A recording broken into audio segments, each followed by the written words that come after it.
93% of high schools offer foreign language courses, yet less than 1% of Americans are proficient in a language they studied in a US classroom.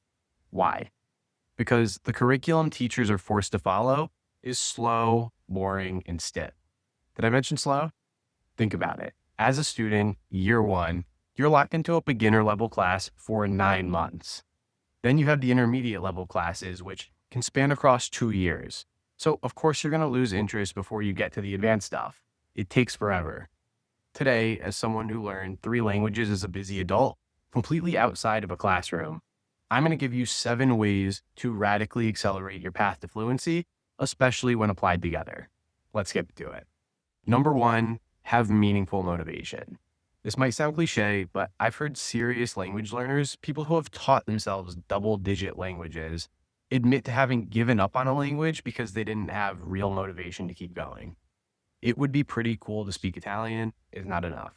I don't say that to be discouraging. I say it because there will be stretches where the progress that you're making is underneath the surface, and it really feels like you're just stuck. And in those moments, it would be pretty cool is not a strong enough anchor. There's actually a striking stat on this. 70% of Americans who never learned a second language say they regret it. Most of them had the motivation at some point. What they didn't have was a strong enough reason to see it through. So before you do anything else, get honest with yourself about why you're doing this. Maybe it's connecting with your roots, feeling like you actually belong to the culture you grew up around. Maybe your partner's family doesn't speak great English and you want to close that gap.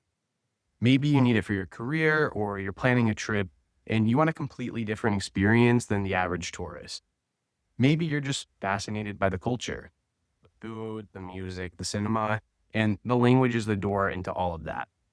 Whatever it is, find the driver that actually means something to you.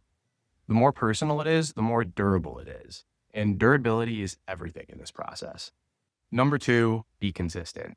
If you want to make real progress over any stretch of time, consistency matters more than volume. 20 to 30 minutes every single day will get you further than 5 hours once a week, and it's not even close. Here's why. Language acquisition works through repetition and pattern recognition. Your brain needs to encounter the language regularly to start treating it as something worth holding on to. When you have exposure every day, you're essentially signaling to your brain that this language is relevant, that it needs to stay top of mind. When you disappear for 6 days and then binge for 5 hours, that signal fades. You spend a big chunk of that 5 hours just getting back to where you were. Daily practice keeps the language alive in your mind in between sessions. And that continuity is where the real progress happens. Number three, tie your practice to an existing habit. This one is the practical answer to the question that everybody asks, where do I find the time? The answer is that you probably don't need to find new time. You can just attach language practice to time you're already spending on something else. Your morning commute, cooking dinner, folding laundry, walking the dog, working out, any activity that you do every day where your mind doesn't need to be fully engaged is an opportunity to pop in headphones and practice. If you listen to Italian on your morning commute, it essentially becomes impossible to miss unless you forget to go to work. You've taken something that requires discipline and made it automatic by linking it to something that you were already doing anyways. This is how busy people learn languages, not by carving out dedicated study sessions that they'll eventually stop showing up for, but by weaving the language into their life that they already have. Number four, flood yourself with input. If you've been following along this channel, you already know that listening and reading, the input side of the language, are where you need to be spending the vast majority of your time, especially early on. High volume. The more exposure you have, the faster your brain starts recognizing patterns, connecting sounds to meaning, and building the foundation that everything else eventually gets built on. So the goal in your first month is simple. Get as much listening and reading in as humanly possible. I'll be going deep on exactly what good input practice looks like in a dedicated video, but for now, just know that more is more. The input side of the language is where your time is best spent early on. Number five, use high quality content. Volume matters, but so does quality. And the single biggest quality mistake people make is practicing with content that doesn't sound anything like the real language. Scripts from a textbook, robotic audios, you know them when you hear them. Authentic content means native speakers speaking naturally, off script, or at least not feeling scripted. Colloquial language, natural intonations, real slang. The reason this matters comes back to the simple mantra that I often use. You get good at what you practice.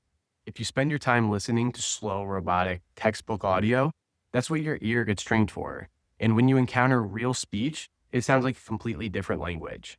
Not to mention the fact that it isn't going to hold your interest. Real content you actually want to understand, that's good quality, authentic input. So just being authentic isn't enough. If the content you're listening to or reading is way above your level, it stops being useful input and starts just being noise. Your brain tunes out and you're walking away feeling frustrated and stuck, which is exactly the state that kills momentum. On the other hand, if everything you consume is too easy, you already understand all of it, and there's nothing new to absorb, no growth happening. The sweet spot is the content where you understand most of what's being said, but not all of it. Enough context to follow along and make sense of what you don't know.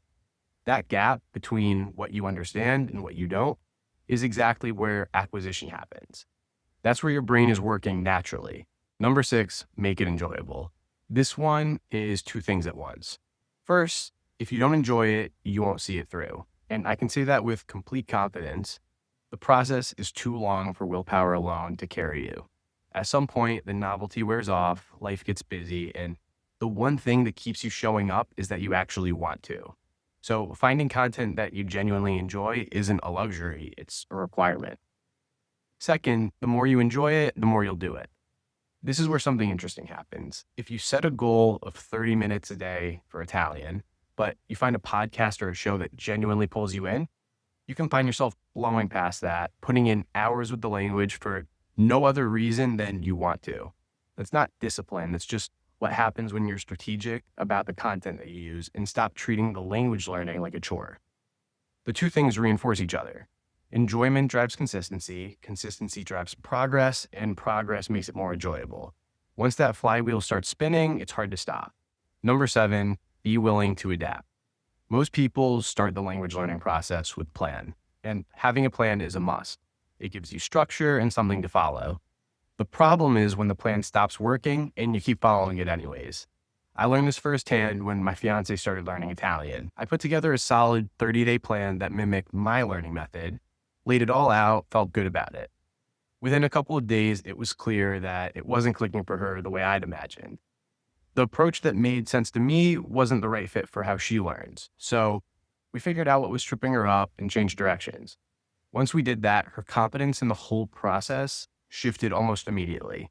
The method works, but how you apply it has to work for you specifically.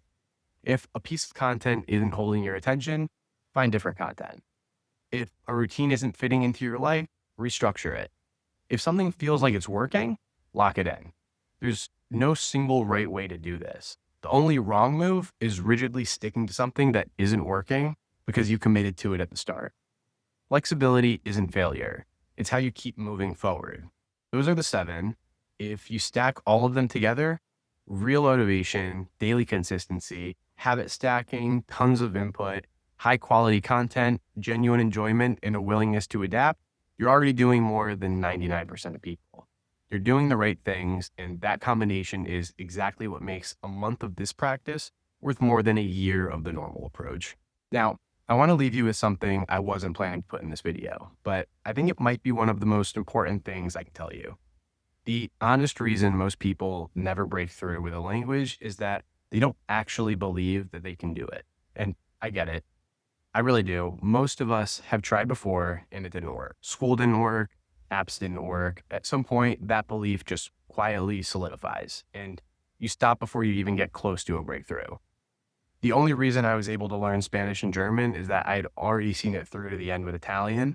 I'd proof in my own experience that if I just stayed with it, it would happen. And I was able to blindly trust the process. Without that, I'm honestly not sure I would have kept the faith through those stale, long stretches. So let me be that proof for you. I'm not someone with a natural gift for this. I didn't grow up in a multilingual household. I didn't move abroad. I learned languages the same way you're going to. As a busy adult, through the right process, applied consistently over time. it works. And the single biggest thing standing between where you are right now and where you want to be isn't time, talent, or the right app. It's deciding to believe it's possible and then not stopping.